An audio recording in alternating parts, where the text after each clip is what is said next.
करने जा रहे हैं ट्रायंगल का पार्ट नंबर 1। लेकिन उससे पहले हम लोग करेंगे होमवर्क में दिए हुए सवालों को, ठीक है। लेकिन उससे पहले हम लोग करेंगे होमवर्क में दिए हुए सवालों को। तो आज हम शुरू करेंगे ट्रायंगल पार्ट 1। पहले होमवर्क के क्वेश्चंस करेंगे, ठीक है। और ट्रायंगल से आपके एग्जाम में 3 क्वेश्चंस पूछे जाते हैं, मतलब बहुत ही ज्यादा इंपॉर्टेंट, 2 से 3 क्वेश्चंस एग्जाम में आपके पूछे जाते हैं ट्रायंगल से। बहुत ही इंपॉर्टेंट टॉपिक है, बहुत ही ज्यादा इंपॉर्टेंट टॉपिक है। और आज हम ट्रायंगल्स की प्रॉपर्टीज पढ़ेंगे, कल हम क्वेश्चंस करेंगे, ठीक है दोस्तों। चलिए सबसे पहले मैं होमवर्क के क्वेश्चंस करा देता हूं आपको, जो हमने लास्ट क्लास में आप लोगों को दिए थे। पहले मुझे बता दीजिए इसका आंसर कितना होगा जिसने भी किया है।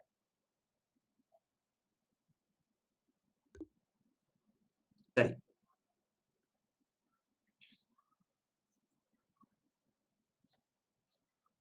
बताइए आंसर।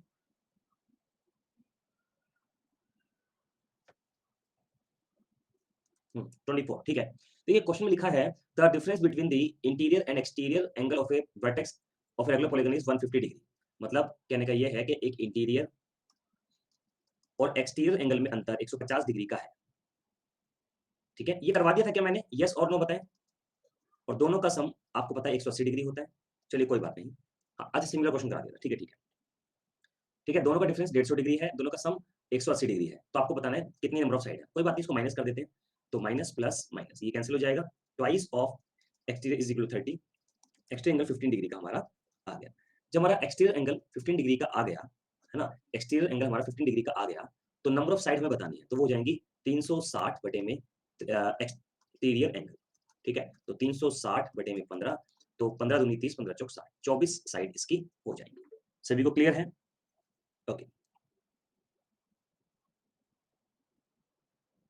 हाँ, ऐड भी कर सकते थे। तो वहां पर क्या होता कि इंटीरियर एंगल निकल के आता, फिर वो इंटीरियर एंगल का फॉर्मूला लगाना होता हमें। तो इस क्वेश्चन को जल्दी करने का तरीका ये होता है कि आप एक्सटीरियर एंगल को निकालें, उससे क्वेश्चन जल्दी हो जाता है, ठीक है। हाँ, कल क्लास नहीं हुई थी। हाँ ठीक है ना, चलो आगे बढ़ते हैं।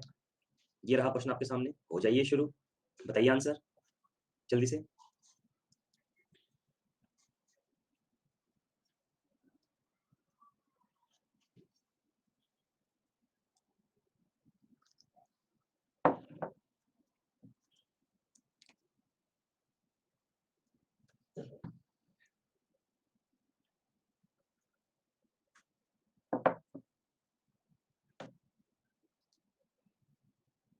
ओके, चलो देख लेते हैं।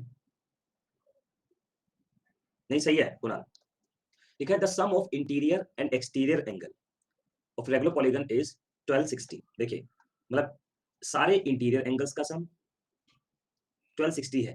What is the difference between the exterior difference between exterior and interior angle of an polygon. अब जरा ध्यान से देखिएगा, सबसे पहले हम क्या करते हैं, हमें पता है कि दोनों सभी इंटीरियर एंगल का सम हमें 1260 दिया हुआ है। तो n minus two into 180 is equal to 1260, ये आपको दिया हुआ है। ये कैंसिल हो गया, 6 दिया 18, 6 दूनी 12, 6 कम 6, 3 सत्ते 21, n minus two is equal to 7, n is equal to 9, n 9 आ गया। बस अब हम इंटीरियर एंगल निकालते हैं, मतलब हम एक्सटीरियर एंगल निकाल लेते हैं। पहले हमें इंटीरियर और एक्सटीरियर का अंतर बताना है ना दोस्तों, ये बताना है। तो हम सबसे पहले क्या करते हैं, एक्सटीरियर एंगल निकालते हैं और जो एक्सटीरियर एंगल होता है वो होता है 360 बटे में n। परफेक्ट है। तो 360 बटे में n, n कितना होगा 9 होगा, तो 40 डिग्री एक्सटीरियर एंगल हुआ। तो इंटीरियर एंगल कितना हुआ 140 डिग्री। क्या कहा मैंने भाई, exterior angle 40 degree, interior angle 140 degree. तो 140 माइनस 40 यानी कि दोनों का डिफरेंस 100। ये हमारा आंसर है। गाइस ये बताइए क्या मेरी वीडियो ठीक चल रही है? कुछ लोग कह रहे हैं शायद रुक रुक के चल रही है।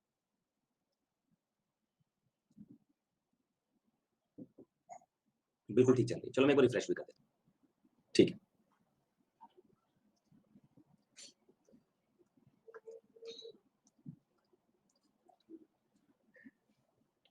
ठीक है, डन है। आगे बढ़ते हैं, नेक्स्ट करिए और बताइए आंसर जल्दी से, फास्ट एवरीवन।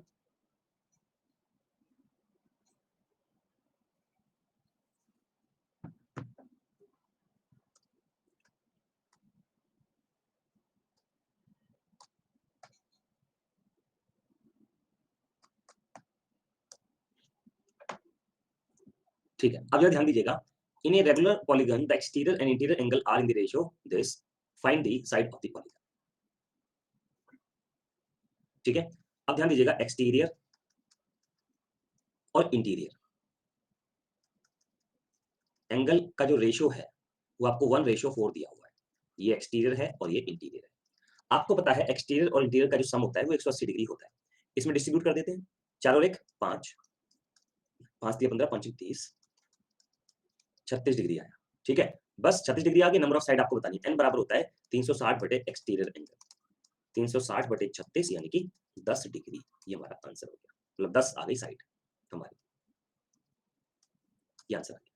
बोलिए जी, डन है सबको क्लियर? तो लिखें यस सर। आगे बढ़ते हैं।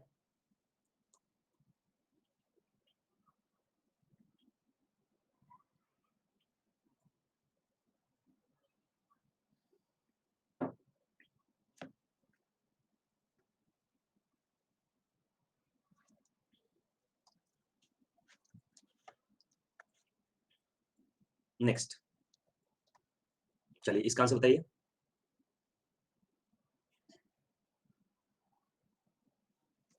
कोई बात नहीं, एक बार आप नेट की स्पीड देख लो, जिनको भी प्रॉब्लम आ रही है ना, एक बार नेट की स्पीड जरूर चेक कर लें अपनी। हाँ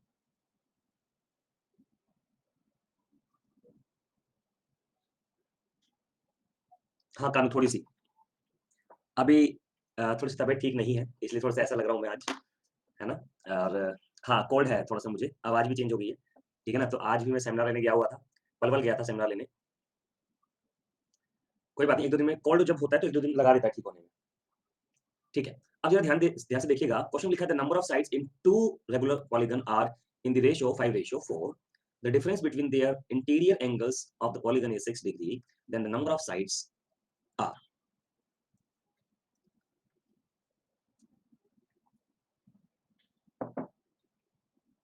ठीक है, अब जरा ध्यान से समझिएगा, दो रेगुलर पॉलीगन है, दो रेगुलर पॉलीगन है, उनकी साइड्स का रेशियो ये है, मतलब पहले वाली साइड 5x मान ली और दूसरे वाली साइड मैंने 4x मान ली। ठीक है, हाँ, अब दोनों के इंटीरियर एंगल में अंतर 6 डिग्री का है। दोनों के इंटीरियर एंगल में अंतर कितने का है? 6 डिग्री का है। देखो एक चीज ध्यान रखना, जो इंटीरियर एंगल में डिफरेंस होता है, हाँ जी हाँ जी, थैंक यू सो मच ज्योति। जो इंटीरियर एंगल में डिफरेंस होता है ना, वही एक्सटीरियर एंगल में भी डिफरेंस होता है। हाँ, तो पहले वाले का एक्सटीरियर एंगल कितना आएगा दोस्तों? मतलब 360 बटे 4x, और इसका एक्सटीरियर एंगल कितना आएगा दोस्तों? 360 बटे 5x। दोनों में अंतर कितना आएगा दोस्तों? 6 डिग्री का, ये आपको दिया हुआ है। बस हो गया सवाल। अब 6 कम 6, ये हो गया हमारा 60, ये हो गया 60। 4 से भाग करेंगे कितना आएगा? 15। ये कितना आएगा? 12। ये आ गया हमारा 15 बटा x, 12 बटा x बराबर 1। 3 बटा x बराबर 1, x बराबर हमारा 3 आ गया। जब दोस्तों x 3 आ गया ना, तो इन दोनों का अंतर x 3 आ गया, तो ये आ गया हमारा 5 गुना 3, और ये आ गया हमारा 4 गुना 3, यानी कि साइड्स हो गई 15 और 12। ये हमारा आंसर। अब जैसे अमित कह रहा एक कैंडिडेट कह रहे सर, क्वेश्चन में तो इंटीरियर एंगल का अंतर दिया हुआ है। देखो इंटीरियर एंगल का अंतर दिया है, वही एक्सटीरियर एंगल का भी अंतर होता है, तो हमने एक्सटीरियर एंगल से सवाल कर लिया, थोड़ा सा सवाल जल्दी हो गया, बस ये फायदा है इसमें। ठीक है दोस्तों, हाँ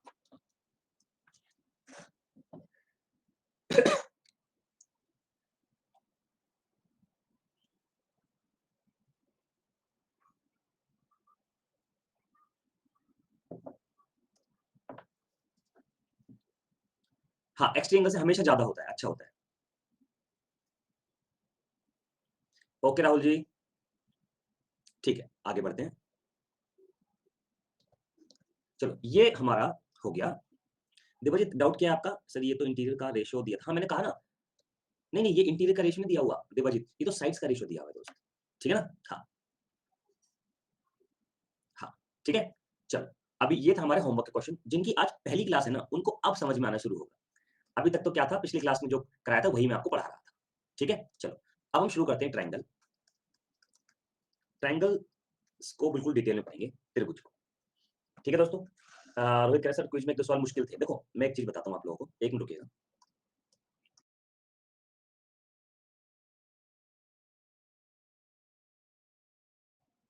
देखिए क्विज में हमेशा, ओके ज्योति, क्विज में हमेशा एक या दो सवाल आप लोगों को ना मुश्किल मैं दूंगा, जानबूझ के दूंगा, जो आपसे होंगे ही नहीं। ये इसलिए दूंगा कि कभी भी आपको ना ईगो ना आ जाए कि मुझे सब कुछ आता है। क्योंकि जब ये ईगो आ जाती है ना कि मुझे सब कुछ आता है, उस टाइम पे समझ लीजिए वो समय होता है आपके जो तैयारी है नेगेटिव दिशा में जाने का, ठीक है? तो 1-2 क्वेश्चन आपको ऐसे मिलेंगे जिनको लेकर आप हमेशा घूमते रहोगे। बात समझ गए? हाँ, तो इस आपको कभी भी लेकिन हाँ, पेपर में आपके सारे क्वेश्चन हो जाएँगे। जिस दिन आपके सुन लीजिए, जिस दिन आपके क्विज़ में 100% मार्क्स आ गए, तो समझ लेना वो क्विज़ मैंने नहीं बनाया, सिंपल बात है, ठीक है? हाँ, तो ये सोचकर ही क्विज़ बनाता हूँ कि आपके 100% तो ना आए, फिलहाल, ठीक है? हाँ, चलो, तो ट्रायंगल पढ़ने के लिए तैयार हो? एक बार यस सर लिख दो, जल्दी से वाई लिखकर। हाँ, चलो, तो करते हैं फिर इसको शुरू। ओह वाह, वाह, वाह! क्या बात है, क्या बात है! बहुत अच्छा रिस्पॉन्स। ठीक है, बिल्कुल सुजीत इस बारे में आप टीम से एक बार बात कर सकते हैं डियर। अच्छा, बात करते हैं ट्रायंगल्स की। अब कोई बात नहीं करेगा प्लीज़। अब कोई भी बात आपस में ना करें, ठीक है? मतलब बात कमेंट्स आपस में ना करें। अब कोई भी कमेंट मत करो, बस स्क्रीन पर ध्यान दो। ट्रायंगल्स के बारे में पढ़ते हैं। देखिए ट्रायंगल्स में काफ़ी सारी चीज़ें आती हैं और 2 से 3 क्वेश्चन्स आपके एग्ज़ाम में पूछे जाते हैं, ठीक है? अब कौन-कौन से चीज़ें पूछी जाएँगी, वो सारी बताऊँगा मैं आपको। हाँ, प्री में 2 से 3 क्वेश्चन्स आएँगे इसके पक्का, ठीक है? और आज हम देखिए इसमें ज्योमेट्री में 2 पार्ट होते हैं। एक होता है थ्योरम एंड प्रॉपर्टीज़, एक होता है क्वेश्चन्स। तो इसकी थ्योरम्स बहुत सारी हैं। सबसे पहले आज हम थ्योरम्स पढ़ेंगे। सबसे पहले आज हम क्या पढ़ेंगे? आज हम थ्योरम्स पढ़ेंगे, ठीक है? आज क्वेश्चन्स करने का टाइम मिलेगा हमें, तो हम क्वेश्चन्स करेंगे, नहीं मिलेगा तो नहीं करेंगे। पहले थ्योरम्स पढ़ेंगे और एक बात और बता दूँ मैं आपको, यस आरती, एक बात मैं आपको और बता दूँ, आरती इसके अलावा कोई डाउट हो तो आप पूछ सकते हो डाउट सेक्शन में। आज मैं जो थ्योरम्स कराऊँगा आप लोगों को, वो आपको मतलब याद रखनी है, ध्यान रखनी है, ठीक है ना? अब वो याद कैसे होंगी? अब वो याद कैसे होंगी? रटने से याद कभी नहीं होंगी, वो क्वेश्चन्स करते-करते याद होंगी। बात समझ गए? रटने से कभी याद नहीं होती। आप बस आज स्क्रीन पे देख लेना, आप ये मत सोचना मैं कैसे याद करूँगा? वो हम करवा देंगे, चिंता की कोई बात नहीं है, ठीक है? हाँ, अब ज़रा ध्यान दीजिए, सबसे पहली बात,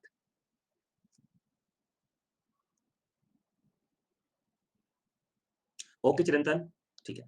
ट्रायंगल कैसे फॉर्म किया जा सकता है? सबसे पहली चीज़ देखते हैं, ट्रायंगल्स को कैसे फॉर्म किया जा सकता है? अब ज़रा ध्यान दीजिएगा, यहाँ पे एक ट्रायंगल है, इसकी साइड है ए, बी, सी, ठीक है? ये रोशन कह रहा है, "सर इतने चुप-चुप क्यों हैं आज?" रोशन आज थोड़ी-सी ना तबीयत ठीक नहीं है, लेकिन पढ़ाना ज़रूरी था इसलिए मैं पढ़ा रहा हूँ। छुट्टी मैंने ली नहीं जानबूझ के। तो इसलिए थोड़ा-सा आपको लग रहा है कि मैं थोड़ा शांत-शांत सा हूँ, इतना शांत मैं कभी रहता नहीं। आज रोस्ट नहीं करूँगा। ठीक है? हाँ, हाँ, इसलिए कभी भी इतना शांत मैं रहता नहीं हूँ। तबीयत थोड़ी ज़्यादा ही खराब है ना? हाँ, चलो। अब ज़रा ध्यान दीजिएगा, कभी भी किसी ट्रायंगल को बनाने के लिए 2 चीज़ें हमें चाहिए होती हैं, है ना? मतलब किसी भी 2 भुजा का सम तीसरी से ज़्यादा होता है, किसी भी 2 भुजा को ले लो आप, उनका सम तीसरी से ज़्यादा होता है और किसी भी 2 भुजा का डिफरेंस वो तीसरी से छोटा होता है। Thank you everyone. ठीक है, तो ये क्या कंडीशन बताई मैंने? किसी भी 2 भुजा का सम तीसरी से ज़्यादा होता है और किसी भी 2 भुजा का डिफरेंस तीसरी से कम होता है। ठीक है? अब मैं यहाँ पे ट्रायंगल बना रहा हूँ, उसमें चेक करते हैं इन बातों को। ठीक है? चलो, अब ज़रा ध्यान दीजिएगा सभी लोग। जैसे मैंने यहाँ पे ट्रायंगल बनाया, ठीक है? ये है 3 है, ये 4 है, ये 5 है। एक ट्रायंगल है, चेक करते हैं इसमें। किन्हीं भी 2 भुजा का सम देखो 4 और 3 7, 5 से बड़ा है। 5 और 4 9, 9 3 से बड़ा है। 5 और 3 8, 8 4 से बड़ा है ना? हाँ, और देख लो, डिफरेंस इसका 1 5 से छोटा है। मतलब कोई भी 2 साइड आप उठा के देख लो। 2 साइड का सम तीसरे से बड़ा होगा और 2 साइड का डिफरेंस तीसरे से छोटा होगा। That's it. ठीक है? नेक्स्ट, किसी भी ट्रायंगल का आपको एरिया निकालना हो, हालाँकि एरिया के बारे में हम मेंसुरेशन में पढ़ेंगे। किसी भी ट्रायंगल का आपको एरिया निकालना हो, तो 2 चीज़ चाहिए होती है। एक चाहिए होता है बेस, एक चाहिए होता है हाइट। बीसी तो यहाँ पर है ही, हाइट ये हो जाएगा। ठीक है ना? हाँ, तो हालाँकि ये हम मेंसुरेशन में पढ़ेंगे। किसी भी ट्रायंगल का एरिया निकालने के लिए हमें 2 साइड चाहिए होती हैं। ये और ये हो गई और इनके बीच का एंगल, जैसे 1/2 ए इंटू बी इंटू साइन सी, ये इनके बीच का एंगल साइन सी। फिर से 1/2 बी इंटू सी साइन ए, बी इंटू सी साइन ए, जैसे इन दोनों के बीच का एंगल ये रहा है। बात समझ में आ गई सब लोगों को? फिर 1/2 कोई भी साइड ले लो, 2 उनके बीच का एंगल। मतलब कोई भी 2 साइड ले लो आप, हमें ये ध्यान ही रखना है फॉर्मूला है, कोई भी 2 साइड ले लो आप, कोई भी 2 साइड, मान लो मैंने ये ए और बी लिया, उसके बीच का एंगल लिया। बस इसका एरिया होगा 1/2 a into B into sine theta. बस हो गया खत्म का। ठीक है, क्लियर है सबको? हाँ, आगे बढ़ते हैं हम लोग। देखो अमित, जैसे आप कह रहे हो मैं बताता हूँ। अब इसमें सारे फॉर्मूले ड्राइव हुए हैं। जैसे आपको पता हो कि एक इक्विलेटरल ट्रायंगल होता है, इक्विलेटरल ट्रायंगल, है ना? अमित देखना, समबाहु त्रिभुज, इसका साइड ए है और एंगल इसके सारे 60 डिग्री के होते हैं। इसका जो क्षेत्रफल होता है वो होता है √3/4 साइड का स्क्वायर। अभी कैसे आता है वो मैं आपको बताता हूँ। देखिए मैंने आपको बताया कि एरिया क्या होता है, कोई भी दो साइड ले लो, 1/2 a इंटू ए, कोई भी दो साइड ले लो आप, और उनके बीच का एंगल sin 60, बस 1/2 a स्क्वायर √3/2, तो ये जाएगा √3/4 a square. This is the right answer. ये हमारा आंसर हो गया। बात समझ में आई सभी लोगों को? ये ऐसे आया है, ठीक है ना? प्रूव हो गया यहाँ पे। ज्योमेट्री बहुत इजी है, बहुत इजी है ना? हाँ, थैंक यू सो मच। क्या बात है, अच्छा लगता है आपको जब कोई ऐसी चीज सीखते हो आप जो हमेशा से पढ़ते आ रहे हो, यहाँ पर निकाल के सीखा आपने, है? ठीक है, वेरी गुड। चलो आगे बढ़ते हैं फिर हम लोग। ये एक हीरोन्स फॉर्मूला होता है, ये एक हीरोन्स फॉर्मूला होता है। जब त्रिभुज की तीनों भुजाएं अलग अलग हों तो हीरोन्स फॉर्मूला लगाते हैं एरिया ऑफ ट्रायंगल निकालने के लिए। ठीक है, चलो। अब भुजाओं के आधार पर ट्रायंगल कितने प्रकार के होते हैं? 3 प्रकार के होते हैं। एक होता है स्केलन, ये एक ऐसा ट्रायंगल होता है जिसकी तीनों साइड्स अलग अलग होती हैं, ए बी सी, मतलब A is not equal to B is not equal to C, तीनों साइड्स अलग अलग होती हैं। इक्विलेटरल ट्रायंगल, समबाहु त्रिभुज, मैंने बताया तीनों भुजाएं बराबर होती हैं। आइसोसेलेस ट्रायंगल, जिसकी दो भुजाएं बराबर होती हैं, कोई एक भुजा अलग होती है, इसे आइसोसेलेस ट्रायंगल कहते हैं। समद्विबाहु, समद्विबाहु त्रिभुज। सॉरी, समद्विबाहु त्रिभुज। ठीक है दोस्तों? अच्छा, अब इसमें होता क्या है, ध्यान से मेरी बात को समझिएगा आप सभी लोग। इसमें दो भुजाएं बराबर होती हैं और इसके सामने इन दोनों के बीच में से, इन दोनों के बीच में से ये जो परपेंडिकुलर डाला गया है, ये सामने वाली भुजा को दो बराबर भागों में बांटता है। ठीक है, हाँ, और ये एंगल बाइसेक्टर भी होता है, ये एंगल बाइसेक्टर भी होता है, और क्योंकि भुजाएं बराबर हैं, ये एंगल और ये एंगल भी आपस में बराबर होता है। इतनी चीजें होती हैं यहाँ पर, ये परपेंडिकुलर बाइसेक्टर भी होता है। इतनी चीजें यहाँ पर होती हैं इस छोटे से ट्रायंगल में। ठीक है, तो ये आपको ध्यान रखने की जरूरत पड़ने पर काम आएगा। ठीक है, अब कोण के आधार पर भी तीन भागों में बांटा जाता है इसको। हाँ, मीडियन के बारे में बताएंगे अभी। ट्रायंगल को कोण के आधार पर तीन भागों में बांटा जाता है। अधिक कोण त्रिभुज, जिसमें एक एंगल 90 डिग्री से ज्यादा होता है। न्यून कोण त्रिभुज, जिसमें सारे एंगल 90 डिग्री से छोटे होते हैं। और समकोण त्रिभुज, जिसमें एक एंगल 90 डिग्री का होता है, उसे समकोण त्रिभुज कहते हैं। इसमें पाइथागोरस थ्योरम अप्लाई होती है कि भैया मतलब ये थीटा मैंने मान लिया, ये परपेंडिकुलर है, ये बेस है, ये हाइपोटेन्यूज है। ठीक है, हाइपोटेन्यूज का square is equal to base square plus perpendicular square. ठीक है दोस्तों, ये होता है। अब ध्यान दीजिए, किसी भी ट्रायंगल में अगर मान लो कोई भी ट्रायंगल है, कोई भी ट्रायंगल है, अगर किसी भी दो भुजाओं के स्क्वायर का सम तीसरी भुजा के स्क्वायर के बराबर होगा, तो दोस्तों तब उस ट्रायंगल को हम कहते हैं राइट एंगल ट्रायंगल। जब कभी भी दो भुजाओं का स्क्वायर का सम तीसरी बड़ी भुजा से छोटा हो तो उसे हम ऑब्ट्यूज एंगल ट्रायंगल कहते हैं। जब दो भुजाओं के स्क्वायर का सम तीसरी बड़ी भुजा से बड़ा हो, बड़ी भुजा के स्क्वायर से बड़ा हो, तो उसे हम एक्यूट एंगल ट्रायंगल कहते हैं। तो ये आपको ना याद रखना है कि किस स्थिति में कौन सा ट्रायंगल बनता है। तो वो सब क्वेश्चन बिल्कुल भी चिंता मत करो, जब क्वेश्चंस कराऊंगा तो सब कुछ समझ में आपको आ जाएगा, उसकी जरूरत नहीं है प्रांशु। ठीक है ना? हाँ, अब हम बात करते हैं चार चीजों के बारे में। यहाँ पर चार चीजों के बारे में हम लोग बात करेंगे मीडियन के बारे में, माध्यिका के बारे में,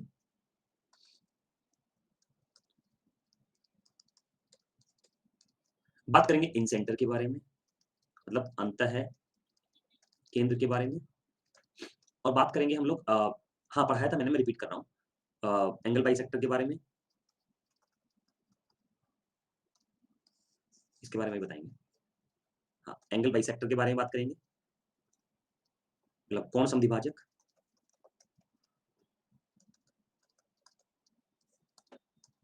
और हम बात करेंगे परपेंडिकुलर साइड बाइसेक्टर के बारे में, हाँ, जिनकी आज पहली क्लास है, भाई थोड़ा-सा पेशेंस रख के सीखना होगा क्योंकि 2 क्लासेस ज्योमेट्री की ऑलरेडी हो चुकी हैं। तो पहले उन 2 क्लासेस को भी आप लोग ज़रूर देख लें, ठीक है? मतलब ये है लंब समद्विभाजक के बारे में और बात करेंगे ऑल्टीट्यूड के बारे में, शीर्ष लंब के बारे में, ठीक है?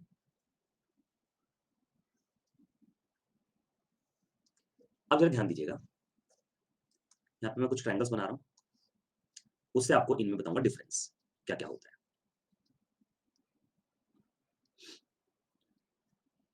ठीक है?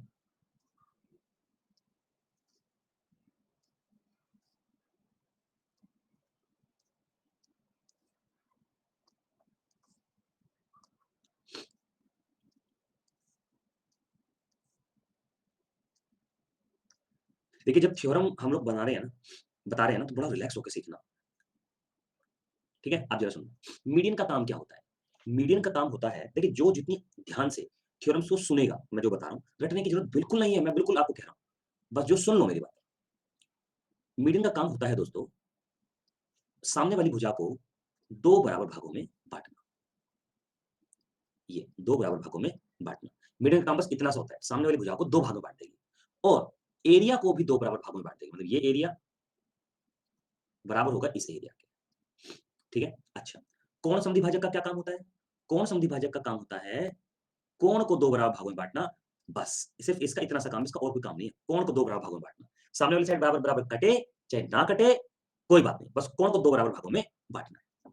अच्छा, परपेंडिकुलर साइड बाइसेक्टर का काम क्या होता है? परपेंडिकुलर साइड बाइसेक्टर का काम होता है, भुजा को 2 बराबर भागों में बाँटना। हाँ जी, ठीक है? भुजा को 2 बराबर भागों में बाँटना। ऑल्टीट्यूड का काम क्या होता है? सामने वाली भुजा को भुजा पर परपेंडिकुलर डालना, ऑल्टीट्यूड का काम होता है, शीर्षलंब का काम होता है। बस दोनों में ये अंतर है। नहीं, नहीं प्रिंशु, प्रिंशु मैंने कहा ना आज मैं मतलब एक्स्ट्रा कमेंट्स का रिप्लाई मैं इसलिए नहीं कर रहा क्योंकि आज थोड़ी तबीयत ठीक नहीं है, काम की बात पहले करना ज़रूरी है, ठीक है? हाँ, सबको क्लियर है यहाँ तक? डन है जी? आगे बढ़ें? हाँ, नहीं अमित इनका प्रूफ नहीं होता, ये डेफिनिशंस हैं, परिभाषाएँ हैं, परिभाषाओं का कोई प्रूफ नहीं होता। अब मैं कह रहा हूँ कि ये अमित है, भई क्यों है अमित? अमित तो अमित है, बस, ठीक है? हाँ। चलो 30 सेकंड वेट कर लेते हैं, फिर हम शुरू करेंगे। पहले इसका स्क्रीनशॉट लेना चाहते हो ले लो आप। 30 सेकंड का समय दीजिए।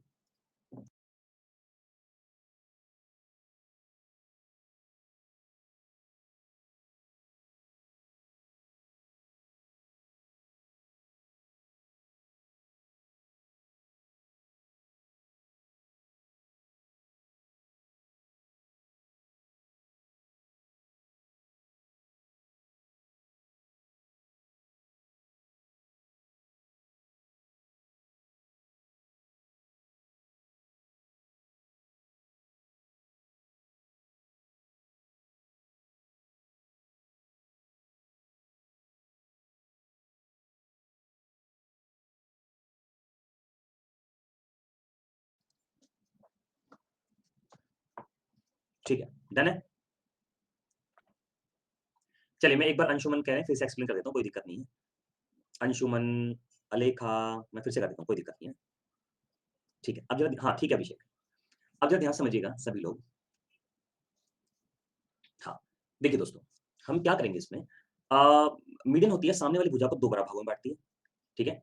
सामने वाली भुजा को 2 बराबर भागों में बाँटती है मीडियन, ठीक है? एरिया को 2 बराबर भागों में बाँटती है। परपेंडिकुलर साइड बाइसेक्टर का काम होता है, भुजा को परपेंडिकुलर काटना और 2 बराबर भागों में काटना, ये काम होता है।